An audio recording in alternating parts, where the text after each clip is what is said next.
नमस्कार, मी सागर जोशी. TV9 मराठीमध्ये आपलं स्वागत. आणि बातमीपत्रात आता घेणार आहोत गावखेड्यातील महत्त्वाच्या बातम्यांचा वेगवान आढावा. 36 जिल्हे 50 बातम्यांमधून.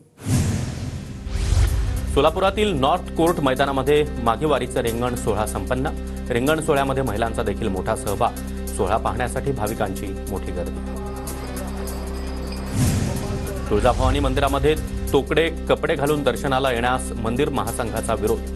तुळजाभवानी ट्रस्टनं लवकरात लवकर निर्णय घेण्याची मंदिर महासंघाची मागणी. मंदिर संस्थांचे अध्यक्ष त्याचबरोबर जिल्हाधिकाऱ्यांना निवेदन देण्यात आलं. प्रयागराज कुंभमेळ्यामध्ये जळगावच्या अंमळनेरमधील 2 बाबांना संन्यासी आखाड्याकडून पदव्या बहाल. देवेश्वर तीर्थ महाराज आणि पार्वती नंदगिरी महाराज यांना पदवी. गडचिरोलीमध्ये पोलीस आणि सीआरपीएफ समोर 4 माओवाद्यांचं आत्मसमर्पण. 4 28 लाख रुपयांचं बक्षीस होतं. हिसार एक्सप्रेसमधून चोरी करणाऱ्या महिलांच्या टोळीचा पर्दाफाश. जळगाव रेल्वे पोलिसांकडून 4 महिलांना अटक. 23,700 रुपयांचा मुद्देमालही जप्त. नाशिकच्या पंचवटीमधील नागचौकामध्ये 2 गटाच्या वादामधून हवेत गोळीबार. हाणामारीमध्ये 2 जण जखमी. पंचवटी पोलीस ठाण्यात परस्परांविरोधात गुन्हे दाखल. साईंच्या शिर्डीमध्ये 3 प्राणघातक हल्ला. हल्ल्यामध्ये 2 ठार तर 1 जण गंभीर जखमी. 1 संशयित आरोपी पोलिसांच्या ताब्यात. इतर आरोपींचा पोलिसांकडून शोध सुरू. अकोल्यामध्ये जिल्हाधिकारी कार्यालयासमोर कंत्राटी कामगार संघटनांचं आंदोलन सुरू. कायमस्वरूपी करा, शाश्वत रोजगार उपलब्ध करून देण्याच्या मागणीसाठी कामगारांचं आंदोलन. राज्यभरामधील शासकीय काम करणारे कंत्राटदार 14 तारखेपासून काम बंद आंदोलन करणार. 7 महिन्यांपासून पैसे मिळाले नसल्यानं कंत्राटदार आक्रमक. राज्यभरातील कंत्राटदारांचं 46,000 कोटी रुपये थकल्याची माहिती. वाशिम रिसोडमधील वाकत गावामधील महिलांचा पाण्याच्या मागणीसाठी जिल्हाधिकारी कार्यालयावर मोर्चा. जलजीवन मिशनचं काम ठप्प झाल्यानं महिला आक्रमक. कंत्राटदारावर कारवाई करण्याची महिलांची मागणी. वाशिमच्या वनोजा गावामधील जलजीवन मिशन योजना रखडली. ग्रामस्थांना पाणी टंचाईला सामोरं जावं लागणार. संबंधित विभागानं तातडीनं लक्ष देऊन काम पूर्ण करण्याची ग्रामस्थांची मागणी. पुण्यामधील खडकवासला धरणामध्ये 66.58% पाणीसाठा शिल्लक. तर पानशेत आणि वरसगाव धरणामध्ये 70% अधिक पाणी.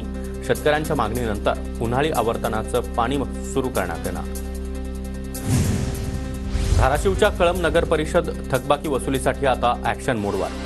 बड्या थकबाकीदारांची शहरामधील मुख्य चौकांमध्ये नावं झळकणार. थकबाकीदाराला थकबाकीच्या नोटिसा देखील पाठवण्यात आल्या.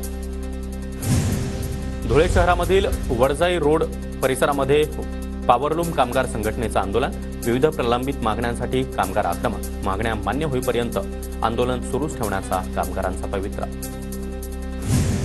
धाराशिवच्या उमरगामधील कराळीमध्ये वारकरी संप्रदायामधील मुलांना गावगुंडांकडून मारहाण. ग्रामस्थांचा तहसीलवर मोर्चा.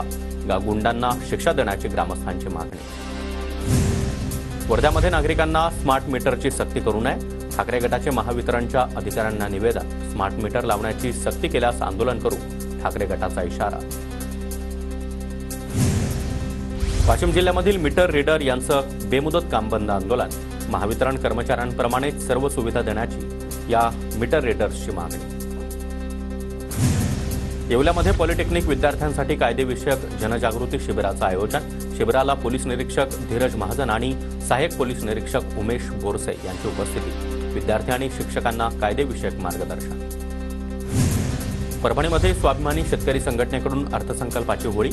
स्वाभिमानी शेतकरी संघटनेकडून अर्थसंकल्पाच्या प्रतीची होळी करण्यात आली. यवतमाळमध्ये सोयाबीन खरेदीच्या मुद्द्यावरून शेतकऱ्यांमध्ये भीती. हमीभावानं खरेदीसाठीची मुदत 6 फेब्रुवारीपर्यंत. मात्र अद्यापही 2 लाख क्विंटल सोयाबीन खरेदी बाकी. परभणीमध्ये कुलगुरू कार्यालयामध्ये क्रांतिकारी शेतकरी संघटनेचं बोंबा मारो आंदोलन. अवैध गौणखनिज करणाऱ्यांवर कारवाई करण्याच्या मागणीसाठी आंदोलन. आंदोलनामध्ये क्रांतिकारी शेतकरी संघटनेचे कार्यकर्ते मोठ्या संख्येने उपस्थित. वाशिमच्या कृषी विज्ञान केंद्राकडून जवस आणि करडी पीक शेती दिन कार्यक्रमाचं आयोजन. कार्यक्रमाला कुलगुरू शरद गडाख यांची प्रमुख उपस्थिती. शेतकऱ्यांना कार्यक्रमातून मार्गदर्शन करण्यात आलं. जळगावच्या 40 गावमध्ये योग्य दर मिळत नसल्यानं कापसाचं पीक घरामध्येच पडून तालुक्यामध्ये यंदा मोठ्या प्रमाणावर कापसाची लागवड. राज्यभरातील यावर्षीचा साखर हंगाम अंतिम टप्प्यात. गेल्या वर्षीच्या तुलनेमध्ये ऊस उत्पादनामध्ये 15 ते 20% घट. शेवटच्या टप्प्यामध्ये जास्तीत जास्त ऊस गाळपासाठी कोल्हापूर जिल्ह्यामध्ये कारखान्यांची धावाधाव. नांदेडमध्ये वाढत्या उष्णतेचा ऊसाला मोठा फटका. उष्णतेमुळे कोवळ्या पिकावर देखील रोगाचा प्रादुर्भाव. ऊसाच्या उत्पादनामध्ये घट होण्याचा अंदाज. छत्रपती संभाजीनगरमध्ये मारहाणीत तरुणाचा मृत्यू. या प्रकरणी चौघांना अटक. तरुणाला मारहाण करतानाचा सीसीटीव्ही देखील समोर. धाराशिवच्या हिंगणगावमध्ये शेतामध्ये जाण्यासाठी शेतकऱ्यांची जीवघेणी कसरत. नदीवरून पूल बांधून देण्याची शेतकऱ्यांची मागणी. अहिल्यानगरमध्ये जीबीएसचा पहिला संशयित रुग्ण आढळला. जिल्हा रुग्णालयामध्ये 14 वर्षीय मुलीमध्ये जीबीएसची लक्षणं दिसल्यानं डॉक्टरांकडून खबरदारी. पुढील तपासणीसाठी पुण्यामधील ससून रुग्णालयामध्ये हलवलं. नागपूरमध्ये फेब्रुवारीच्या सुरुवातीलाच उन्हाचे तीव्र चटके. गेल्या 24 तासामध्ये 34.6 अंश सेल्सिअस तापमानाची नोंद. सरासरीपेक्षा 4.5 अंशांनी पारा चढला. वाशिमच्या वाईमध्ये गव्हाच्या पिकावर रानडुकरांच्या कळपाकडून नुकसान. रानडुकरांकडून पिकाची मोठी नासाडी सुरू. शेतकऱ्यांकडून नुकसान भरपाईची मागणी. भिवंडी उपविभागीय कार्यालयासमोर श्रमजीवी संघटनेचं वनजमीन मिळण्याच्या मागणीसाठी ठिय्या आंदोलन. आंदोलनामध्ये शेकडो आदिवासी महिला आणि पुरुष देखील सहभागी. परभणीमधील हजरत सय्यद शाह तुराबुल हक बाबांच्या उर्साला आता सुरुवात. दर्ग्यामध्ये देशभरातून लाखो अनुयायांची हजेरी. उर्सानिमित्त दर्ग्याला विद्युत रोषणाई. एसटी महामंडळाच्या वर्धा विभागाला 53 इलेक्ट्रिक बस मिळणार. सेवाग्राम आणि आर्वीमध्ये चार्जिंग स्टेशनची व्यवस्था. आर्वी आगाराला 22 तर वर्धा आगाराला 31 बसेस मिळणार. मावळच्या टाकवे गावामध्ये विठ्ठल रुक्मिणी जत्रेनिमित्तानं भव्य छकडी बैलगाडा शर्यतीचं आयोजन. स्पर्धेमध्ये पुणे जिल्ह्यामधील 350 बैलगाडा मालकांचा सहभाग. बैलगाडा स्पर्धा पाहण्यासाठी मोठी गर्दी. अकोल्याच्या मूर्तिजापूर तालुक्यामधील जामठीमध्ये जंगली प्राण्यांचं दर्शन. शेतकऱ्यांनी खबरदारी घेण्याचं वनविभागाचं आवाहन. बिबट्या त्याचबरोबर अस्वल आढळल्यास तात्काळ कळवण्याचे वनविभागाकडून आवाहन. धुळ्यामध्ये अखिल भारतीय मराठी साहित्य संमेलन संपन्न. तर आमदार अनुप अग्रवाल यांच्या हस्ते संमेलनाचं उद्घाटन. संमेलनाला ज्येष्ठ साहित्यिकांची उपस्थिती. गोंदिया जिल्ह्यामध्ये गेल्या वर्षभरात भारतीय हत्यार कायद्याअंतर्गत 30 गुन्हे दाखल. 45 आरोपींना अटक. आरोपींकडून 13 बंदुका, 28 तलवारी जप्त. पोंधवडीमध्ये सासरच्या त्रासाला कंटाळून विवाहितेची आत्महत्या. भिगवण पोलिसांमध्ये गुन्हा दाखल. या प्रकरणी पोलिसांकडून अधिकचा तपास सुरू. नांदेड हिंगोली रस्त्यावर बिस्किट घेऊन जाणाऱ्या कंटेनरला अचानक आग. अग्निशमन दलाच्या मदतीनं आगीवर नियंत्रण.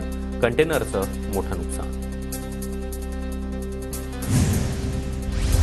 ठाण्यामधील अंबरनाथमध्ये साईबाबा मंदिराजवळ चाकू भोसकून महिलेची हत्या. पोलिसांकडून हल्लेखोराला अटक. अधिकचा तपास सुरू. जळगावच्या 40 गावामध्ये अवैध पद्धतीनं गौण खनिजाची चोरी. गौण खनिज उत्खननाकडे महसूल प्रशासनाचं दुर्लक्ष होत असल्याचा आरोप. नंदुरबार जिल्हा रुग्णालयाबाहेर चाकू हल्ल्यामध्ये मृत्यू झालेल्या युवकाचं नातेवाईक आक्रमक. चेन्नई जोधपूर एक्सप्रेसमध्ये हा हल्ला झाला होता. आरोपींना अटक होत नाही तोपर्यंत मृतदेह ताब्यात न घेण्याचा पवित्रा. परभणीच्या पालममध्ये चोरट्यांनी गॅस कटरच्या साहाय्यानं एटीएम मशीन फोडलं. काळा स्प्रे मारून सीसीटीव्ही बंद पाडला. पोलिसांचा तपास सुरू. नाशिकच्या हॉटेलमध्ये ऑर्डर उशिरा मिळाल्यानं 2 तरुणांकडून कर्मचाऱ्यांना मारहाण. मद्यधुंद अवस्थेमध्ये असलेल्या तरुणांकडून दुकानाची मोठी तोडफोड. तर पोलिसांकडून आरोपींचा शोध सुरू. सोलापूरमध्ये खासगी बँकेच्या वसुली कर्मचाऱ्यांची मुजोरी. गाडीचे हप्ते न भरल्यानं कर्जदाराच्या मुलाचे अपहरण करत 10,000ची मागणी. आरोपी विरोधात खंडणीचा गुन्हा दाखल.